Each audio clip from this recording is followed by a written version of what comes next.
موت کو یاد کرنے کی فضیلت کے ضمن میں ایک حدیث جس کو التذکرۃ القرطبی میں بیان کیا گیا ہے، باضابطہ باب ہے ذکر الموت و فضلہ، صفحہ نمبر 12۔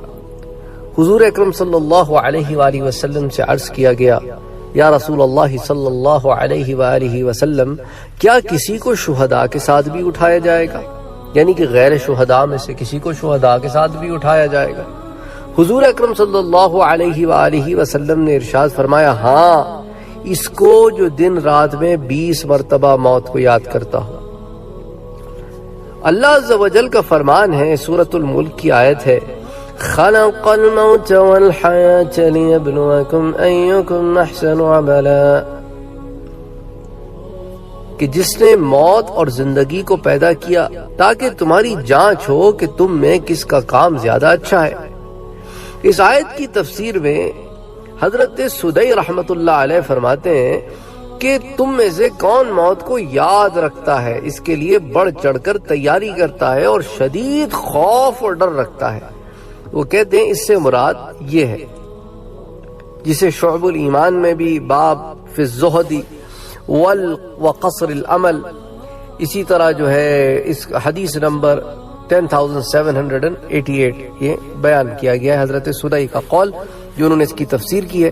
علاوہ ازیں حضرت سیدنا ابن سباد رحمت اللہ علیہ فرماتے ہیں کہ حضور اکرم صلی اللہ علیہ وآلہ وسلم کی بارگاہ میں ایک شخص کا ذکر ہوا تو اس کی تعریف کی گئی۔ آپ نے ارشاد فرمایا، وہ موت کو کیسے یاد کرتا تھا؟ عرض کی گئی، اس سے تو کبھی ہم نے موت کا تذکرہ نہیں سنا۔ تو فرمایا، پھر تو وہ ایسا نہیں جیسا کہ تم اس کے بارے میں بیان کرتے ہو۔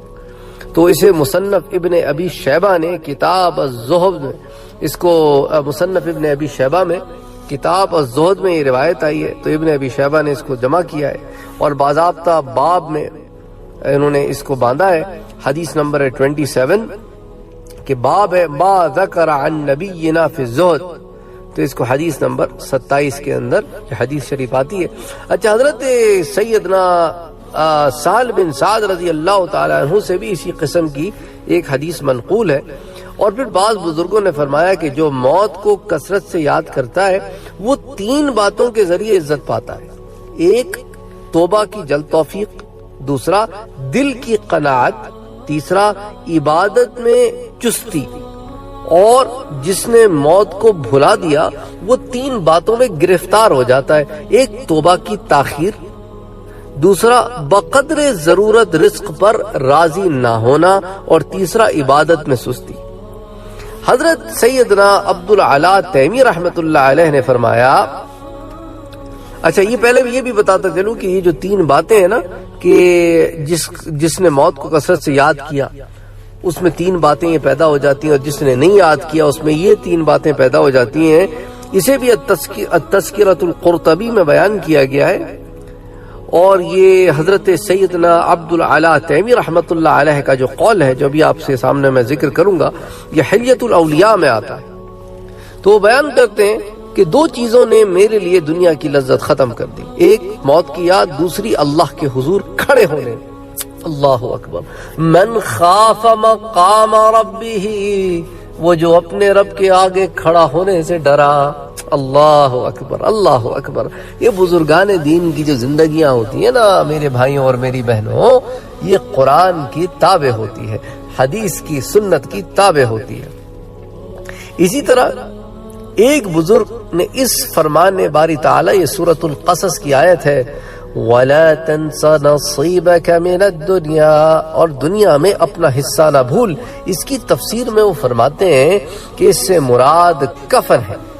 یہ ایک نصیحت ہے جو اس فرمان الہی سے شروع ہوتی ہے، وَابْتَغِ فِي مَا آتَاكَ اللَّهُ الدَّارَ الْآخِرَةَ وَلَا تَنْسَ نَصِيبَكَ مِنَ الدُّنْيَا وَأَحْسِنْ كَمَا أَحْسَنَ اللَّهُ إِلَيْكَ وَلَا تَبْغِ الْفَسَادَ فِي الْأَرْضِ إِنَّ اللَّهَ لَا يُحِبُّ الْمُفْسِدِينَ، کہ جو مال تجھے اللہ نے دیا ہے اس سے آخرت کا گھر طلب کر، اور دنیا میں اپنا حصہ نہ بھول، اور احسان کر جیسا اللہ نے تجھ پر احسان کیا، اور زمین میں فساد نہ چاہ، بے شک اللہ فسادیوں کو دوست نہیں رکھتا۔ یہ آخری ٹکڑا ہماری زندگیوں میں بہت ضروری ہونا چاہیے، کیونکہ بہت سارے لوگوں کو پتہ بھی نہیں چلتا کہ وہ فساد لگاتے ہیں۔ کوئی کسی کی زندگی میں فساد لگاتا ہے، کوئی کسی کے گھر میں فساد لگاتا ہے۔ ہم اپنی زبانوں سے بہت سارے لوگوں کی زندگیوں میں خرابیاں پیدا کرتے ہیں، اور اگر ہم اس بات کو اپنے پلو سے باندھ لیں، ان اللہ لا يحب المفسدین، کہ اللہ فساد پیدا کرنے والوں کو پسند نہیں کرتا۔ فساد فی الارض کی کئی صورتیں ہو سکتی ہیں، زمین میں فساد پیدا کرنے کی۔ فساد کیا ہے؟ کسی بھی چیز میں خرابی پیدا کر دینا، وہ فساد ہے۔ تو ہمیں اس بات کو دیکھنا ہے کہ کہیں ہم تو کسی کی زندگی میں، کسی کے کہیں پر بھی کسی معاملے میں خرابی تو نہیں پیدا کر رہے۔ اگر ہم کسی بھی معاملے میں خرابی پیدا کر رہے ہیں تو ہم پھر فساد پیدا کر رہے ہیں، اور اللہ تعالیٰ فسادیوں کو دوست نہیں رکھتے۔ تو اب اللہ تعالیٰ نے اب فرماتے ہیں کہ اللہ تعالیٰ نے تجھے جتنی دنیاوی چیزیں عطا کی ہیں اس میں تو خوش رہ، اور اللہ تعالیٰ سے تو جنت طلب کر، اور اس طرح طلب کر کہ یہ جو دنیا میں اس نے تجھ پر احسانات کیے ہیں اسے کام میں لا، اسے خرچ کر اور جنت خرید لے۔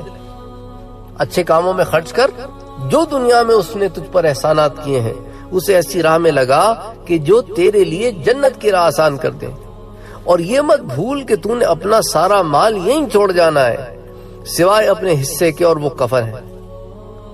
تو بزرگان دین جو ہے ان کا سوچنے کا زاویہ ذرا مختلف بھی ہے، اور وہ ایک عام آدمی سے ذرا ہٹ کے سوچتے ہیں۔ ان کی سوچ جو ہے ذرا لانگ ٹرم ہوتی ہے، دور کی طرف نظر رکھتے ہیں۔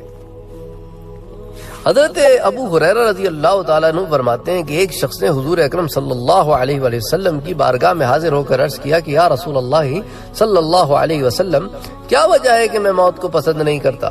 آپ نے ارشاد فرمایا کہ بھئی کیا تیرے پاس مال ہے؟ اس نے عرض کیا جی ہاں ہے۔ ارشاد فرمایا اسے آگے بھیجو، یعنی کہ اسے اللہ کی راہ میں خرچ کرو کہ یہ آخرت میں تمہارے لیے سامان ہو۔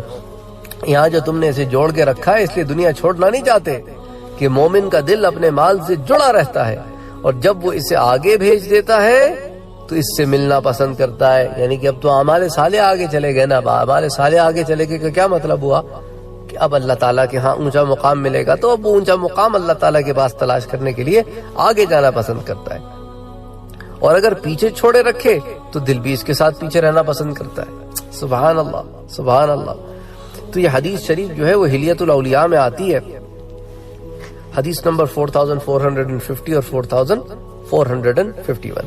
اچھا، اسی طرح حضرت سیدنا ابو دردہ رضی اللہ تعالیٰ عنہ فرماتے ہیں نصیحت اثر انگیز ہے اور غفلت جلد چھا جانے والی، البتہ موت نصیحت کے لیے اور زمانہ جدائی ڈالنے کو کافی ہے۔ آج ہم گھروں میں اور کل قبروں میں ہوں گے، تو یہ حقیقت ہے زندگی کی۔ اس قول کو تاریخ ابن عساکر میں انہوں نے حدیث رقم 5464 کے تحت لے کر آئے۔ اسی طرح حضرت سیدنا رجاء بن حیوہ رحمۃ اللہ علیہ نے فرمایا کہ بندہ جب بھی موت کو کثرت سے یاد کرتا ہے تو خوشی اور حسد کو چھوڑ دیتا ہے، یا بہت زیادہ خوش ہوتا ہے کسی دنیاوی منفعت پہ، نہ کسی سے حسد کرتا ہے، کیونکہ یہ سب اس کو عارضی لگتا ہے۔ اس کو الزہد میں امام احمد لے کر آئے ہیں، حدیث رقم یا قول رقم 2309 کے تحت لے کر آئے ہیں۔ بہرحال حضرت سیدنا ابو دردہ رضی اللہ تعالیٰ عنہ نے فرمایا کہ جو موت کو بکثرت یاد کرتا ہے اس کا حسد اور اس کی خوشی کم ہو جاتی ہے، اور یہ ابن ابی شیبہ، مصنف ابن ابی شیبہ میں کتاب الزہد میں لے کر آتے ہیں حدیث نمبر 4۔ اسی طرح سیدنا ربیع بن انس رحمۃ اللہ علیہ سے مروی ہے کہ حضور پاک صلی اللہ علیہ وآلہ وسلم نے ارشاد فرمایا دنیا سے بے رغبتی اور آخرت میں رغبت کے لیے موت کافی ہے۔ یہ حدیث شعب الایمان میں آتی ہے، حدیث نمبر ہے 10555۔ اسی طرح حضرت سیدنا طارق محاربی رضی اللہ تعالیٰ عنہ بیان کرتے ہیں کہ حضور اکرم صلی اللہ علیہ وآلہ وسلم نے ارشاد فرمایا استعد للموت قبل الموت، مرنے سے پہلے موت کی تیاری کرو۔ معجم الکبیر میں حدیث آتی ہے 8174 حدیث نمبر ہے۔ عون بن عبداللہ رحمۃ اللہ علیہ فرماتے ہیں کہ جو شخص موت کو پہچان لیتا ہے وہ آنے والے کل کو اپنی زندگی شمار نہیں کرتا۔ کتنے ہی ایسے ہیں جنہوں نے دن کا استقبال کیا مگر دن پورا نہیں کر سکے، اور کتنے ہی کل کی تیاری کرنے والوں کل کو نہ پہنچ سکے۔ اگر تم موت اور اس کی مسافت پر غور کرو تو ضرور لمبی امیدوں اور ان کے دھوکوں سے نفرت کرو گے۔ اسے مصنف ابن ابی شیبہ میں حدیث نمبر 5 کے تحت نقل کیا گیا ہے۔ اسی طرح سیدنا ابو حازم رحمت اللہ علیہ نے فرمایا، دیکھو کہ جس چیز کو تم کل آخرت میں اپنے ساتھ رکھنا پسند کرتے ہو اسے آج ہی آگے بھیج دو، اور جسے ساتھ رکھنا تمہیں پسند نہیں اسے آج ہی چھوڑ دو۔ سبحان اللہ، کیا خوبصورت بات، جسے مصنف ابن ابی شیبہ میں کتاب الزہد میں روایت کیا گیا ہے حدیث نمبر 73 کے تحت۔ اچھا، حضرت سیدنا ابو حازم رحمت اللہ علیہ کا یہ قول آتا ہے، اسے تاریخ ابن عساکر میں رقم 2613 کے تحت نقل کیا گیا ہے۔ وہ فرماتے ہیں کہ جس عمل کی وجہ سے تجھے موت ناپسند ہو اسے چھوڑ دے، پھر یہ بات تجھے ہرگز تکلیف نہ دے گی کہ تو کب مرتا ہے۔ اسی طرح امیر المومنین حضرت عمر بن عبد العزیز رضی اللہ تعالی عنہ وہ فرماتے ہیں، جن کو آپ عمر ثانی بھی کے نام سے بھی جانتے ہیں، اللہ نے بڑا مقام دیا تھا ان کو، بہت عظیم الشان تابعی ہیں عمر بن عبد العزیز۔ تو فرماتے ہیں کہ جو موت کو اپنے دل کے قریب کر لیتا ہے وہ اپنے پاس جو موجودہ مال ہے اس کو بہت کثیر سمجھتا ہے، یعنی قناعت اختیار کرتا ہے، وہ خوش رہتا ہے، اللہ نے اس کو جو عطا کیا ہے اس میں مطمئن رہتا ہے۔ اسے حلیۃ الاولیاء میں بیان کیا گیا ہے رقم 7352۔ بہرحال اللہ تعالیٰ سے ہمیں دعا کرنی چاہیے کہ ہم اپنی زندگیوں میں قناعت لے کر آئیں، صبر لے کر آئیں، اطمینان لے کر آئیں، آنے والے وقت کی تیاری کریں اور اللہ تعالیٰ سے خیر کی امید رکھیں اور اس سے عفو و عافیت مانگیں اور اس کی عبادت کریں جیسا کہ اس کی عبادت کرنے کا حق ہے۔ اس کے آگے جھکیں، کسی غیر کے آگے نہ جھکیں، اسی سے لو لگائیں، اسی سے مانگیں، چاہے چھوٹی سے چھوٹی چیز ہو کہ بڑی سے بڑی چیز ہو، اس سے مانگو اور پھر مانگ کے مطمئن ہو جاؤ، پھر دل میں خیال نہ لاؤ کہ کب پوری ہوگی، کیونکہ دیکھو جب بھی آپ دعا کریں گے نا، یا تو یہاں مل جائے گا ابھی، یا یہاں مل جائے گا آنے والے وقت میں، اور اگر دونوں صورتیں نہ ہو تو آخرت میں مل جائے گا، اور آخرت کا ملنا زیادہ بہتر ہے۔ اور اللہ تعالیٰ جانتے ہیں ہمارے لیے کیا اچھا ہے کیا برا ہے، تو اس لیے یہ فکر ہی نہ کرو کہ کیوں نہیں ملا۔ وَمَا عَلَيْنَا إِلَّا الْبَلَاغُ۔